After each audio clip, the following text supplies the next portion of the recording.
Hola, ¿qué tal, amigos estudiantes? Hoy les voy a hablar un poco como parte de la materia morfofisiología bucal, un poco de lo que es la fisiología de la oclusión. Este grupo está conformado por Desiree Morales y Mayra Escalante, bajo la supervisión de la doctora Clara Barrera. Hablemos un poco de los conceptos básicos. Por ejemplo, la guía condilar. La guía condilar es cuando el cóndilo sale de la posición de la ración céntrica, desciende a lo largo de la eminencia articular de la fosa mandibular y este depende del grado de desplazamiento de arriba a abajo con la protrusión de la mandíbula y también de la inclinación de la eminencia articular. Lo que se ve en la imagen es la línea descendiente desde la eminencia articular hasta el grupo incisivo para poder hacer la realización de los movimientos de protrusiva de arriba hacia abajo. Todo depende o parte de la eminencia articular o la guía condilar. La guía anterior es la relación dinámica de los dientes anteriores inferiores con los dientes superiores en las excursiones mandibulares. Protrusión y lateralidad de todos los límites de la función. Durante el movimiento protrusivo de la mandíbula, los rebordes incisales de los dientes anteroinferiores se mueven adelante y abajo a lo largo de las concavidades linguales de los dientes anterosuperiores, hasta hacer contacto borde a borde, también conocido como desoclusión anterior. En relación normal, se observa un contacto de los bordes incisivos inferiores con las caras palatinas de los incisivos superiores, habitualmente de la fosa de los incisivos maxilares. En una relación normal se ve el contacto incisivos superiores, incisivos inferiores en máxima intercuspidación. En el movimiento de guía anterior tenemos un contacto antero superior inferior y una desoclusión posterior. Tenemos la función de la guía anterior. Guiar la mandíbula en los movimientos excéntricos, función del sistema masticatorio y la fonética. Favorece la desoclusión, soporte de los labios y la estética. La formación de la guía anterior, esta está formada por la guía incisiva y la guía canina, compuesta por dientes anteriores, superiores e inferiores. En la guía anterior incisiva tenemos que es cuando la mandíbula se desplaza a una posición protrusiva, se genera contactos dentarios anteriores adecuados que desocluyen inmediatamente los grupos posteriores. En esta imagen se puede verificar el contacto de la guía anterior y la desoclusión bilateral del grupo posterior. Determinantes de la guía anterior. Y protección de los dientes anteriores. Durante el cierre mandibular permite la falta de contacto anterior a través del apoyo de los dientes posteriores y del ATM. En protección de los dientes posteriores tenemos que durante la incursión mandibular los dientes anteriores hacen contacto y los posteriores se encuentran en desoclusión. Tenemos la guía lateral. Esta realiza movimientos laterales y son en el momento en que uno de los cóndilos se proyecta hacia la parte externa de la cavidad glenoidea, dirigiendo la mandíbula hacia un lado. De la misma manera, la ATM determina y controla el modo en que se desplaza la parte posterior de la mandíbula. Los dientes anteriores determinan cómo se mueve la porción anterior.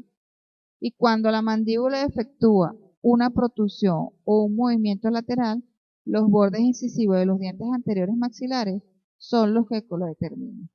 La inclinación de estas superficies linguales determina el grado de movimiento vertical de la mandíbula.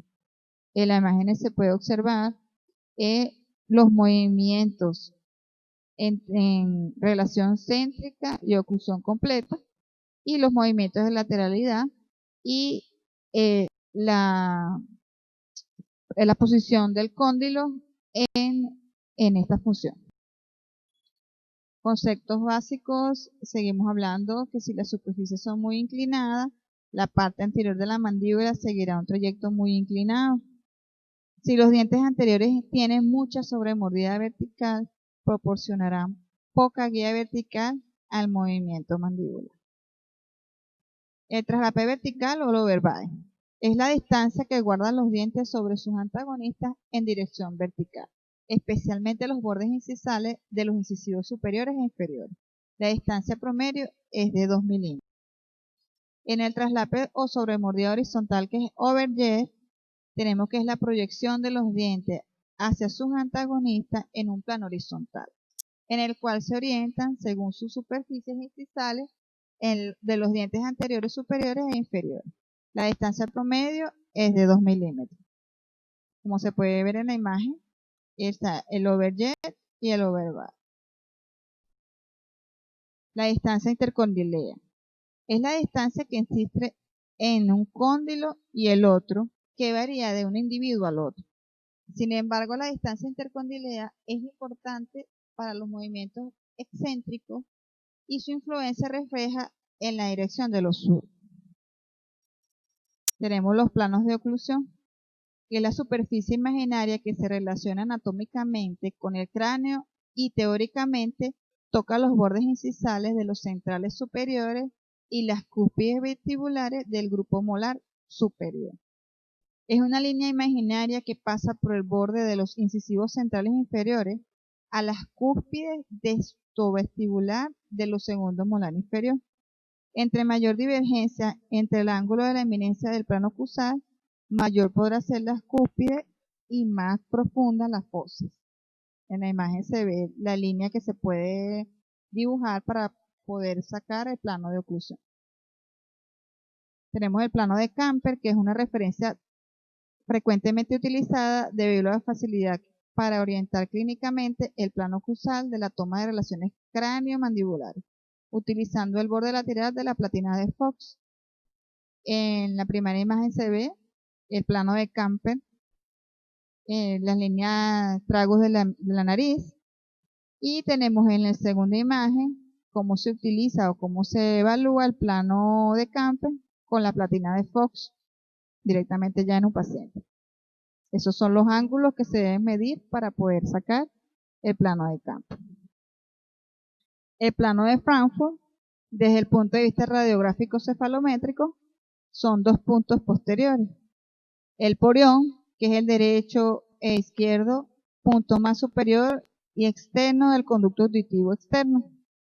Y el punto anterior orbital, que es el punto más inferior externo del borde inferior de la órbita. En la imagen se puede ver lo que es el plano de Frankfurt, la guía auditiva y la guía de la órbita inferior. Tenemos la curva de Spee, que se refiere a la curvatura anteroposterior de las superficies oclusales. Esta comienza desde la punta del canino inferior y sigue las cúspides de los premolares y molares y se continúa por el borde anterior de la rama de la mandíbula.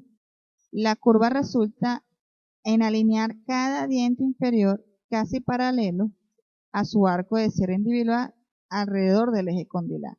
Como se ve en la imagen, esa debe ser la relación de la curva de Spee y con relación al cóndilo y a los dientes como tal. Ahí se refleja cuál debe ser la curvatura ideal en una mordida de dientes natural.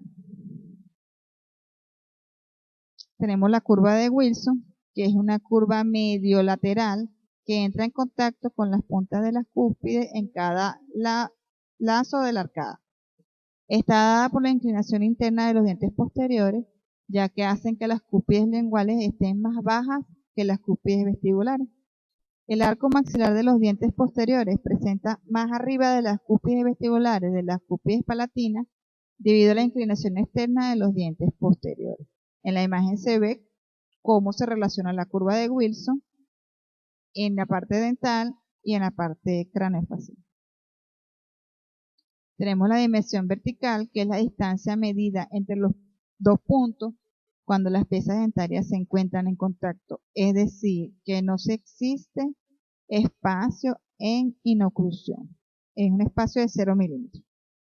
como se marca en esos modelos de estudio y en el paciente. Tenemos los movimientos de apertura. Inicia con la rotación del área intrameniscal hasta una separación anterior de 20 milímetros, con la acción de los músculos depresores. Los cóndilos se estabilizan en su posición más alta dentro de la cavidad articular, que es una posición de bisagra articular. A partir de esta se produce la apertura, que es la primera imagen. Tenemos la apertura máxima, la boca exige un nivel mayor de tensión de los ligamentos temporomandibulares, lo cual da un lugar a una traslación anterior e inferior de los cóndilos. En esta etapa, el eje de rotación de la mandíbula deja de estar en los cóndilos para situarse en los cuerpos de las ramas mandibulares, como se observa en la imagen. Es un poco más de exigencia, pero se logra la máxima apertura. Movimientos de cierre. Es un desplazamiento transnacional hacia atrás del disco y del cóndilo, con relajación de los pterigoideos externos y recuperación de la longitud del ligamento posterior del disco que se encontraba traccionado. El cierre se completa con una rotación y reubicación de los elementos articulares en reposo. Como se observa en la imagen, el cóndilo vuelve a su posición por parte del ligamento y del disco articular. Movimientos laterales. El cóndilo se desplaza hacia abajo, hacia adelante y hacia el medio, siguiendo la contracción impuesta por el fascículo anterior del pterigoideo externo. El movimiento hacia el lado derecho, dicho lado se transforma en el lado de trabajo, al igual que el cóndilo correspondiente, mientras el izquierdo será del lado de balance. Por la acción del pterigoideo externo, lleva el cóndilo izquierdo a un recorrido hacia abajo, adelante y adentro, y tendrá como centro de rotación al cóndilo del lado izquierdo, lo que explica que el cóndilo de balance se denomina orbitante y el de trabajo se denomina pivotante. Como se ve en la imagen, el cóndilo es el que realiza la acción de mover lateralmente el maxilar inferior, llevando movimientos de recorrido hacia adelante, hacia atrás, hacia arriba y hacia abajo. La protusiva. El cóndilo y el disco se desplazan hacia adelante y abajo y a través de la eminencia articular. La trayectoria del cóndilo es un movimiento protusivo. Reconoce un radio de circunferencia cuyo centro de rotación se encuentra por arriba y por delante del eje terminal de la bisagra en el cóndilo. Como se ve en la imagen, el movimiento de protusiva genera un ensanchamiento del ligamento de la eminencia condilar para poder generar el movimiento de protusión, como se ve en la imagen. Retrusiva. Se establece cuando los cóndilos ocupan la posición más posterior y más superior y sucede en el brucismo y poco frecuente en la masticación y deglución, salvo cuando coincide en la oclusión céntrica o en la relación céntrica. Por lo que dice la reseña, posiblemente solo las personas que padecen brucismo realizan el movimiento de retrusión. El diagrama de Poser. Se conoce como movimientos bordeantes aquellos realizados hasta el límite máximo permitido por las estructuras anatómicas. El ATM y dientes o ligamentos, descrito por primera vez en 1952 por el investigador sueco Ulf Poser, denominada polígono diagrama de Poser. Las líneas trazadas en el polígono se comportan como vías de ida y vuelta, o sea, que los movimientos de cierre, por ejemplo, suceden en las mismas vías de apertura.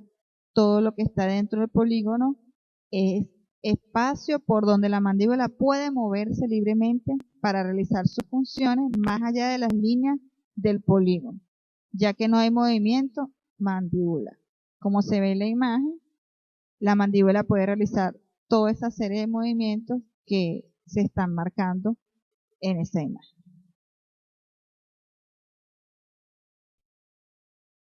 El movimiento de Bennett. El desplazamiento lateral es un conjunto. Este reconoce el cóndilo que orbita con centro de un cóndilo que rota. El movimiento del cóndilo de balance meditrocución dará como resultado un movimiento hacia afuera del lado opuesto, que es lateroclusión. El desplazamiento del movimiento de Bennett es observado de dos perspectivas. La primera, que el lado de trabajo, que es el cóndilo de trabajo, puede rotar lateralmente hasta 3 milímetros o trasladarse hacia afuera de la cavidad glenoidea.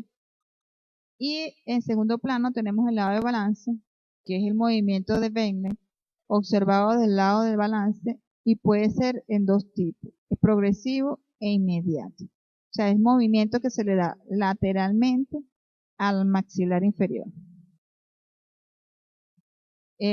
Movimiento de Bennett progresivo, que es cuando el cóndilo viaja hacia medial, abajo y adelante. El Bennett inmediato, que ocurre cuando hay un desplazamiento medial previo al desplazamiento condilar progresivo. Tenemos en esta imagen el ángulo de Bennett. Este ángulo se forma entre la traslación del cóndilo orbitante y en lateralidad y un plano sagital y todo de la vista horizontal. Si se ve en la imagen, tenemos el ángulo de Bennett, que es un movimiento de lateralidad que se realiza en la área condilar para generar movimientos desde un plano horizontal. Tenemos las diferencias entre relación céntrica y oclusión céntrica. La relación céntrica es cuando los maxilares están en relación con el complejo cóndilo-disco. Este está alineado dentro de la cavidad glenoidea y establece la relación entre los maxilares superior e inferior. La oclusión céntrica es la oclusión de una persona posee cuando los dientes están en máxima intercuspidación.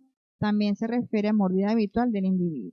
Entonces podemos decir o traducir que la relación céntrica son cóndilos alineados en la cavidad glenoidea y la oclusión céntrica son dientes en máxima intercuspidación. Oclusión bibalanceada. Oclusión bilateral balanceada esta oclusión se presenta contactos linguales a ambos lados, tanto en dientes posteriores como en anteriores, cuando el paciente frota sus dientes entre sí. Esta oclusión es muy utilizada en prótesis total porque con ella se consigue un número mayor de contactos dentarios, lo que beneficia la estabilidad de las prótesis. Función del grupo, tenemos que al realizar un movimiento de lateralidad en el contacto de trabajo, hay contactos múltiples dentarios donde incluye el canino y los dientes posteriores, anterior y posterior. Ayuda a compartir y distribuir las fuerzas laterales, que es lo que se encuentra en la primera imagen. En la función canina es cuando en la lateralidad de trabajo el canino inferior se desplaza por la cara palatina del canino superior, desocluyendo el lado de no trabajo y las piezas restantes en el lado de trabajo. Esta es la teoría genatológica.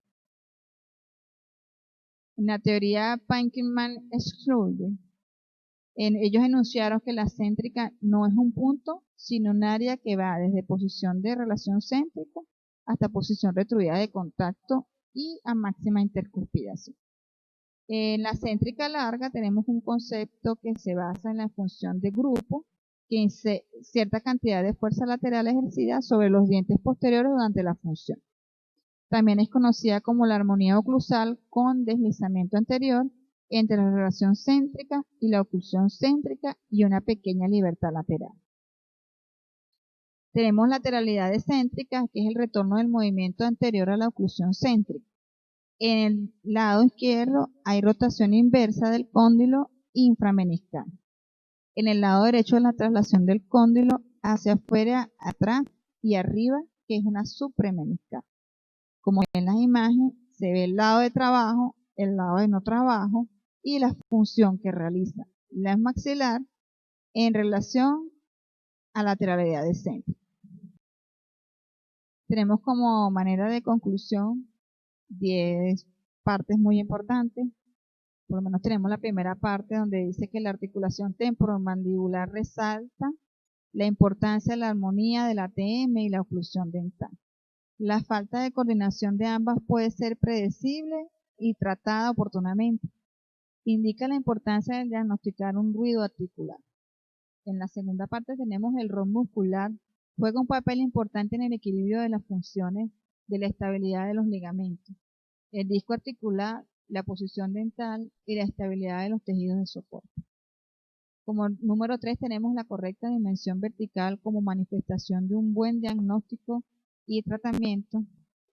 Como 4 tenemos la zona neutral y su efecto posicional en los dientes en el equilibrio de las fuerzas musculares internas. Como número 5 la relación céntrica y su importancia en el diagnóstico y en la planeación de rehabilitaciones de superficies oclusales. La importancia de determinar la relación céntrica, el uso de articuladores para su análisis de la oclusión.